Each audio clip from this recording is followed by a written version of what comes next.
గౌరవ ముఖ్యమంత్రి గారు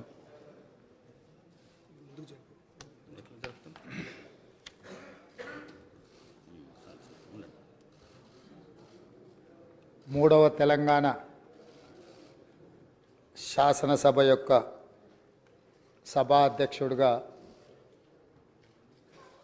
గడ్డం ప్రసాద్ కుమార్ గారిని ఈ శాసనసభలో కాంగ్రెస్ పార్టీ, భారత రాష్ట్ర సమితి, అదేవిధంగా సిపిఐ, ఎంఐఎం పార్టీలు ప్రత్యక్షంగా మద్దతు పలికి ఏకగ్రీవంగా ఎన్నిక కావడానికి, అదేవిధంగా భారతీయ జనతా పార్టీని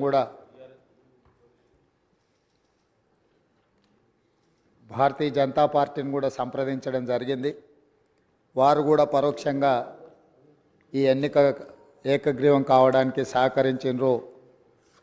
సభాపక్ష నాయకుడిగా మా సభ్యులకు, భారత రాష్ట్ర సమితి అధ్యక్షుడు మరియు శాసనసభ్యులకు, ఎంఐఎం అసదుద్దీన్ ఓవైసీ గారికి, అక్బరుద్దీన్ ఓవైసీ గారికి, సిపిఐ పార్టీ నాయకులకు అందరికీ, ఆ పార్టీ అధ్యక్షులకు, శాసనసభ్యులందరికీ కూడా ఈ సభాపక్షాన మనస్ఫూర్తిగా వారికి ధన్యవాదాలు తెలియజేస్తున్నా.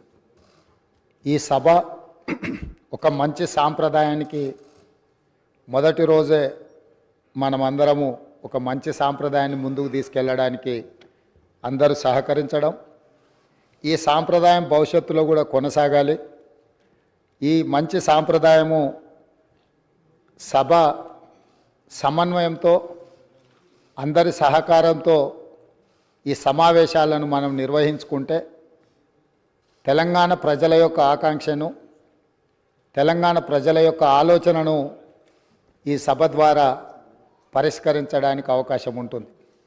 అదేవిధంగా గడ్డం ప్రసాద్ కుమార్ గారు నా సొంత జిల్లా, నేను ఎక్కడి నుంచి అయితే శాసనసభ్యుడిగా ప్రాతినిధ్యం వహిస్తున్నానో ఆ ప్రాంతం వాడు.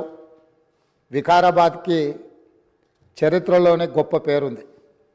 నిజాం సర్కారు ఉన్నప్పుడు చాలా రుగ్మతలు ఉన్న వాళ్ళకి వైద్య సహాయం అందాల్సిన వివిధ రకాల ఇబ్బందులు ఉన్న వాళ్ళందరినీ కూడా వికారాబాద్ గుట్ట మీద వైద్యం చేస్తే అందరికీ ఆ రుగ్మతలు తగ్గి సమస్యలు పరిష్కారం అవుతాయని తెలుసు. ఇప్పటికి కూడా అక్కడి వాతావరణం, అక్కడి గాలి, అక్కడి నేల ఒక మంచి వైద్యానికి ఉపయోగపడే ప్రాంతం. ఆ ప్రాంతం నుంచి వచ్చిన గడ్డం ప్రసాద్ కుమార్ గారు మన 3వ శాసనసభకు స్పీకర్గా ఎన్నిక కావడం ద్వారా సమాజంలో ఉన్న ఎన్నో రుగ్మతలను, సమస్యల్ని ఈ సభలో వారి నాయకత్వాన చర్చ జరిగి పరిష్కారం అవుతుందని చెప్పి నేను స్పష్టంగా భావిస్తున్నాను, ఆశిస్తున్నాను. అదేవిధంగా వారు అతి సామాన్యమైన కుటుంబం. వెనుకబడి చిన్న వయసులోనే తండ్రిని కోల్పోయి కుటుంబ బాధ్యతను తీసుకొని 8 మంది సోదరీమణుల మధ్యలో ఒక్కడుగా చిన్న వయసులోనే కుటుంబ బాధ్యతను భుజాల మీద వేసుకొని 8 మంది ఆడపడుచులను సమన్వయం చేసుకుంటూ సమాజంలో కుటుంబం యొక్క గౌరవాన్ని నిలబెడుతూ ఏ లోటు రాకుండా సోదరీమణులందరినీ కూడా ఈ రోజుకు, ఆ రోజు నుంచి ఈ రోజు వరకు సమన్వయంతో ముందుకు తీసుకెళ్తున్నాడు. అంటే ఉమ్మడి కుటుంబం ఎలా ఉండాలి, ఉమ్మడి కుటుంబంలో కుటుంబ సభ్యులకు ఉండే సమస్యల్ని వాళ్ళు అడగకముందే గుర్తించి పరిష్కరించడం తెలిసింది అని అంటే ఈ శాసనసభ కూడా స్పీకర్ గారి కుటుంబం. మనందరం కూడా వారి కుటుంబంలో సభ్యులం. అది ప్రతిపక్షమో, పాలకపక్షమో, విపక్షమో అనే విభేదాలు లేకుండా సభ్యులు అంటే ఈ సభ యొక్క సభ్యులు.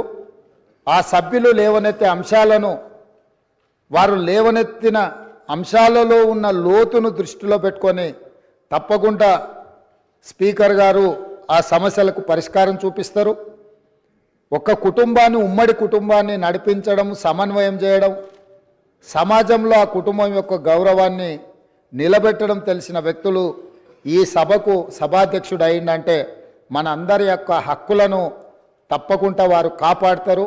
అదేవిధంగా వారు రాజకీయ ప్రస్థానం స్థానిక సంస్థలు ఒక ఎంపీటీసీగా వారి రాజకీయ ప్రస్థానం మొదలయ్యి అక్కడి నుంచి వారు ఎంపీపీ అవ్వడం, 2008 ఉప ఎన్నికలలో శాసనసభ్యుడిగా ఎన్నికవ్వడం, 2009లో తిరిగి వారు శాసనసభ్యుడిగా ఎన్నికవ్వడం, తర్వాత వారు మంత్రిగా సేవలు అందించడం, హ్యాండ్లూమ్ వీవర్స్కి వాళ్ళకున్న లోన్లు కానీ లేకపోతే వాళ్ళ సమస్యలను పరిష్కరించడంలో క్రియాశీలక పాత్ర పోషించడము, వారు మంత్రిగా ఉన్నప్పుడు వికారాబాదును శాటిలైట్ టౌన్గా గుర్తించి కీర్తిశేషులు పెద్దలు జైపాల్ రెడ్డి గారు అర్బన్ డెవలప్మెంట్ మినిస్టర్గా ఉన్నప్పుడు ఢిల్లీకి వెళ్ళి వారితో మాట్లాడి వికారాబాద్ పట్టణాన్ని శాటిలైట్ టౌన్గా గుర్తించి 2200 కోట్ల రూపాయలు మంజూరు చేయించి అక్కడ అభివృద్ధి కార్యక్రమాలను ముందుకు తీసుకెళ్ళి ఆ రోజు వారు అక్కడి ప్రజల యొక్క సేవలో వారు ముందున్నారు.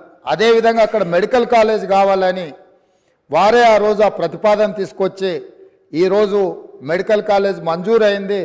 ఇంకా స్టాఫ్ ఇతర అంశాలు కూడా కొన్ని ఉన్నాయి.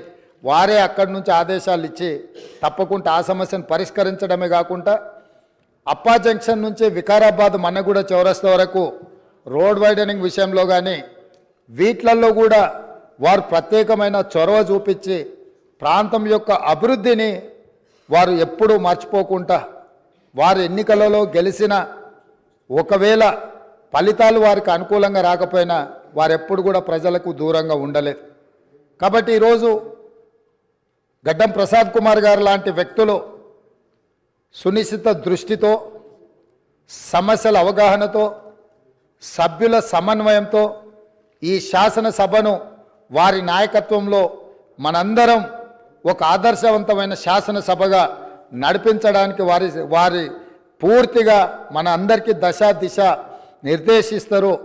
వారిని మనస్ఫూర్తిగా ఎంపీటీసీ నుంచి శాసనసభాపతిగా ఈరోజు బాధ్యతలు నిర్వహించే వరకు వారి యొక్క రాజకీయ ఎదుగుదల కావచ్చు, ప్రజా సమస్యల పరిష్కారంలో కావచ్చు, వారి యొక్క కృషిని అభినందిస్తూ నేను ఏ ప్రాంతం నుంచి అయితే శాసనసభ్యుడిగా ఎన్నికైనానో మా ప్రాంతానికి సంబంధించిన శాసనసభ్యులే, ఆ ప్రాంత నివాసే వికారాబాద్ జిల్లా ఒకప్పుడు డాక్టర్ మర్రి చెన్నారెడ్డి గారు ఆ ప్రాంతం నుంచి వచ్చి దేశ రాజకీయాలలోనే అత్యంత క్రియాశీలక పాత్ర పోషించారు.